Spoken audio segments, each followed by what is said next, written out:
السلام علیکم، آپ دیکھ رہے ہیں کھری بات لقمان کے ساتھ. میرا نام مبشر لقمان ہے.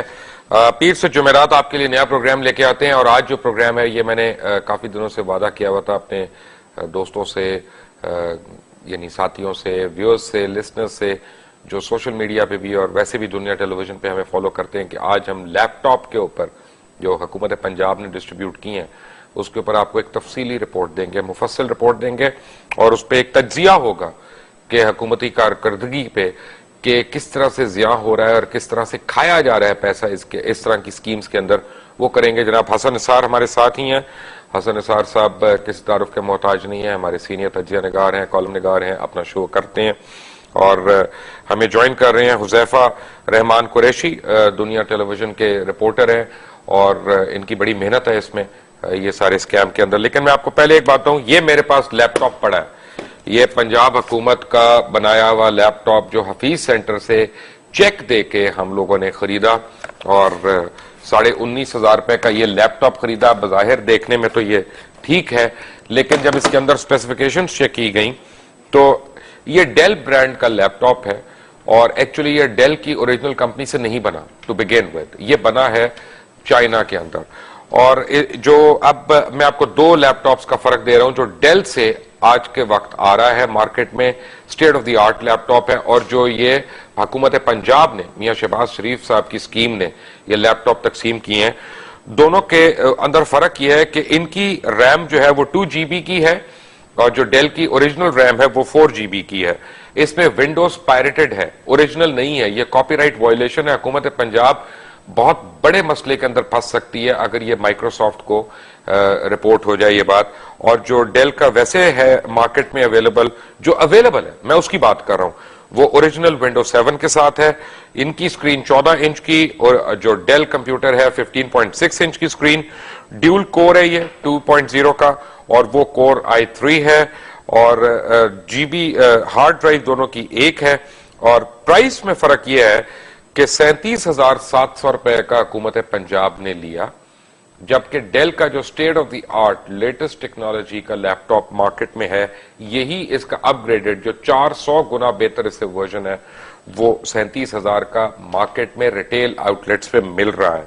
اب یہ جو لیپ ٹاپ ہے، یہ جو اس کی ٹیکنالوجی ہے، یہ میں آپ کو بتا دوں، میں بالکل آپ کو محتاط اندازے سے اور صحیح بتا رہا ہوں، کس کو شک ہو، جو آئی ٹی کا ایکسپرٹ ہو وہ میرے سے یہ لیپ ٹاپ دیکھ لے لے اور اس کے بعد اس کے اوپر بتا دے. یہ 15 سال پرانی ٹیکنالوجی ہے جو چائنا سے اسمبل کرائی گئی، صرف پیکج کرائی گئی یہاں پہ. اچھا، اب اس میں 3 جگہوں پہ گھپلے ہوئے ہیں. 3 جگہوں پہ اس طرح کے پہلے ہوئے اس کی پروکیورمنٹ پہ، پرچیزنگ پہ، کہ ایک چیز جب آپ 1,10,000 لیپ ٹاپس لے رہے ہیں تو اس کے اوپر جو کمپنی کا ریٹ ہے وہ 24,200 روپے ہے، اور آپ شو کر رہے ہیں اس کو 37,700 روپے کے اندر.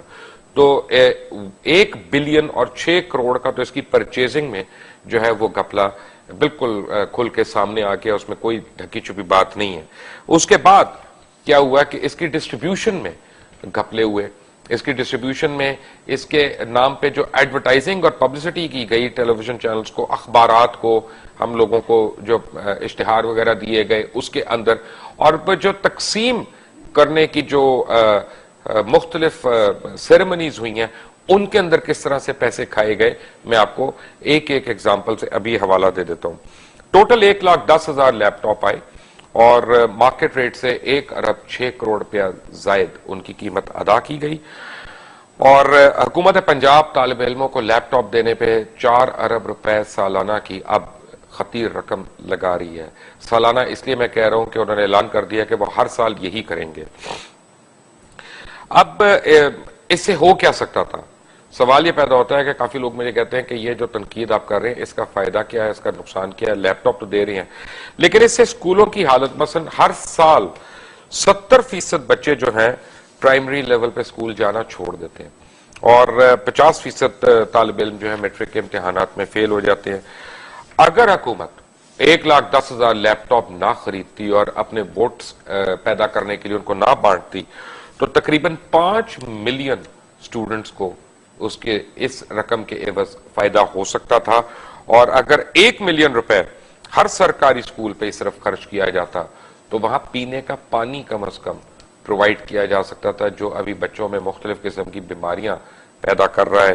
اور خیر اس کے اوپر میں آتا ہوں. اب میں آپ کو اس میں سے تھوڑی سی بڑی کوئکلی چند چیزیں میں آپ کو دکھا دوں کہ تقسیم کا جو سلسلہ تھا، تقسیم کا سلسلہ انہوں نے ایک سٹینڈرڈ آپریٹنگ پروسیجر بنایا حکومت پنجاب نے، اور وہ یہ تھا کہ جو مستحق طالب علم ہیں، طلباء اور طالبات ہیں، صرف ان کو دیا جائے گا. اسٹوڈنٹس کے لیے اساتذہ سے یعنی یونیورسٹی سے، کالجز سے، ان کے جو انسٹیٹیوٹس ہیں ان سے ریکمنڈیشنز مانگی گئیں. کئی جگہوں پہ secretary education, higher secretary education, secretary higher education اور اسسٹنٹ کمشنر وغیرہ جو ہیں ان سے بھی لی گئی.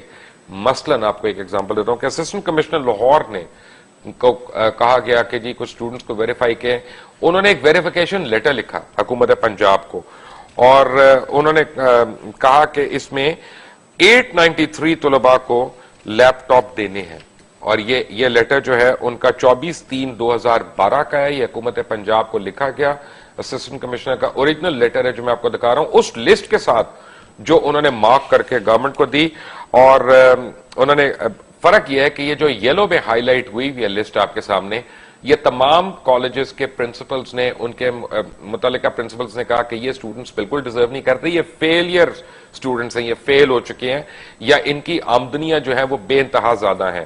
لیکن یہ سارے کے سارے طلباء، یعنی ان میں 893 کی بات کر رہا ہوں میں ابھی، یہ ایم ایس ایف یعنی ٹوٹل ان کی جو 248 جو ہیں وہ تو ڈائریکٹلی ایم ایس ایف کے مختلف تنظیم سے، یعنی اس تنظیم سے جڑے ہوئے ہیں، مسلم اسٹوڈنٹ فیڈریشن سے، جو ان کی ایک ذیلی تنظیم ہے جو اسٹوڈنٹ آرگنائزیشن ہے، پولیٹیکل باڈی ہے ان کی.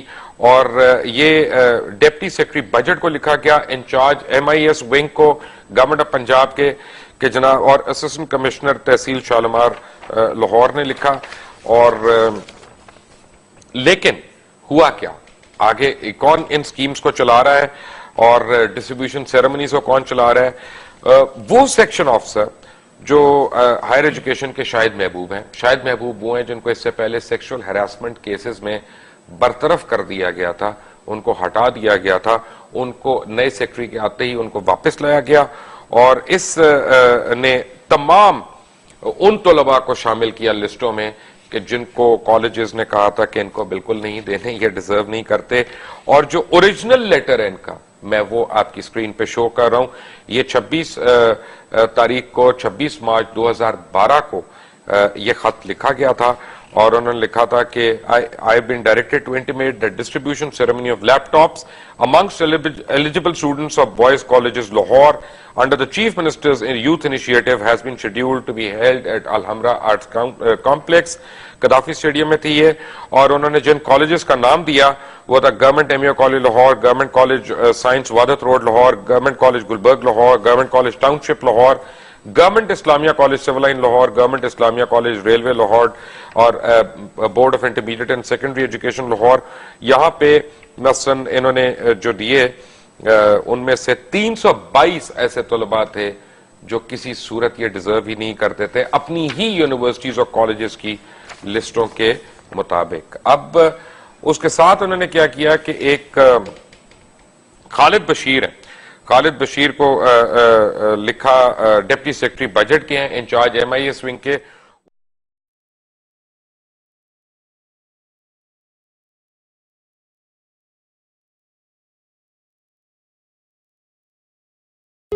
یہ ڈاکٹر محمد جہانگیر غوری صاحب ہیں. انہوں نے سوال کیا، آپ نے 3 میں سے 2 نامراد اور ناپسندیدہ اشخاص یعنی بٹو اور ضیاء الحق کا ذکر فرمایا، تیسری شخصیت پر بھی روشنی. تیسرا سب سے بڑھ گیا اس میں، اور وہ نواز شریف. اسے جس طرح کا مینڈیٹ ملا تھا، یہ تو 1946 میں بھی مسلم لیگ کو اتنا مینڈیٹ نہیں ملا تھا جو اس کو مل گیا.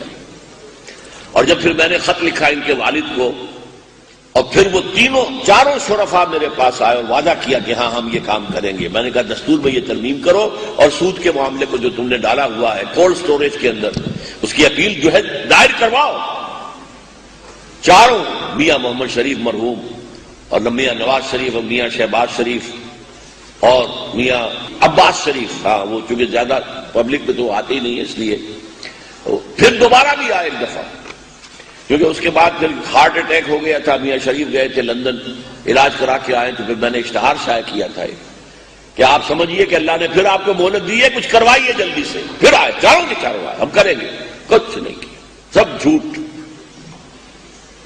3 آدمی یہ ہیں، بھٹو وہ سیکولر انداز کے اندر، لیکن کم سے کم چین جیسا ملک تو بنا جاتا نا، اپنے پاؤں پر تو کھڑے ہوتے، دنیا کے اندر کوئی حیثیت تو ہوتی۔ آج ہمارا صدر وہ ہے جو وعدہ خلافوں کا شہنشاہ ہے، اور دوسرا آلٹرنیٹ کوئی اگر سامنے آتا ہے تو وہ ہے جو کہ جھوٹ کا بادشاہ ہے۔ وہ کون ہے جی؟ وہ نواز شریف، کہ میں نے کوئی معاہدہ نہیں کیا، کوئی معاہدہ نہیں کیا، کوئی معاہدہ نہیں کیا، کوئی معاہدہ نہیں کیا، پھر وہ معاہدہ سامنے آ تو گیا۔ ڈاکٹر صاحب پھر لیڈرشپ کون سی ہے؟ ہاں، یہ کیوں ہے؟ جب قوم کے اوپر آ چکا ہے یہ نفاق، اس وقت افراد پر نہیں ہے، پوری قوم پر ہے۔ جو جتنا بڑا ہے اتنا بڑا جھوٹا، الا ماشاءاللہ، جو جتنا بڑا ہے اتنا ہی بڑا وعدہ خلاف، الا ماشاءاللہ۔ سفید کالروں کے نیچے بڑے سیاہ چہرے چھپے ہوئے ہیں۔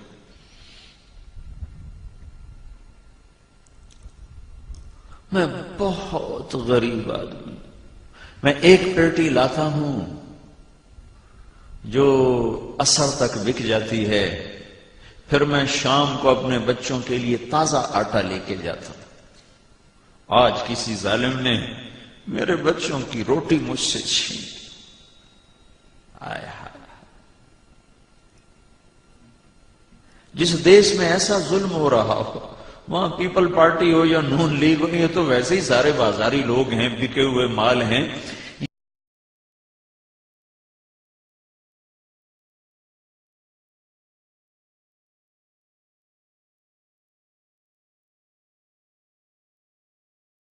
توڑا نہ کسرا نہ دورا، کون ہے جس نے رومن امپائر کو مٹا دیا اور پرشین امپائر کو مٹا دیا؟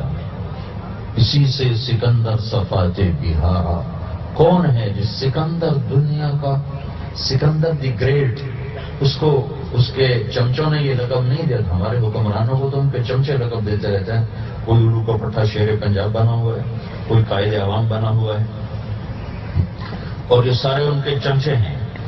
سکندر کو تاریخ نے لقب دیا سکندر اعظم، اس کو اس کے چمچوں نے نہیں، تاریخ نے سکندر اعظم۔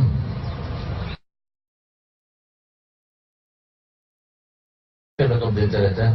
کوئی الو کا پٹھا شیر پنجاب بنا ہوا ہے، کوئی قائد عوام بنا ہوا ہے، اور یہ سارے کوئی الو کا پٹھا شیر پنجاب بنا ہوا ہے، کوئی قائد عوام بنا ہوا ہے۔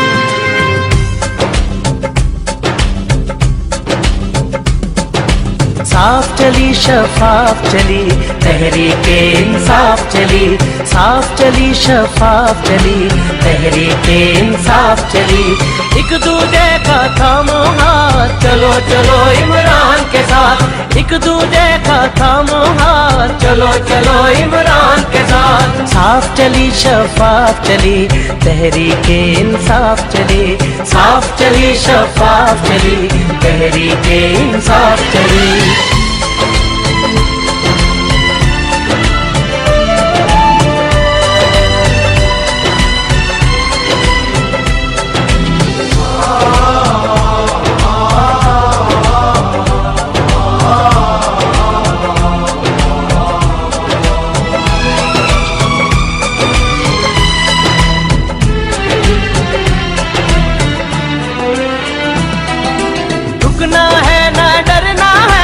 اب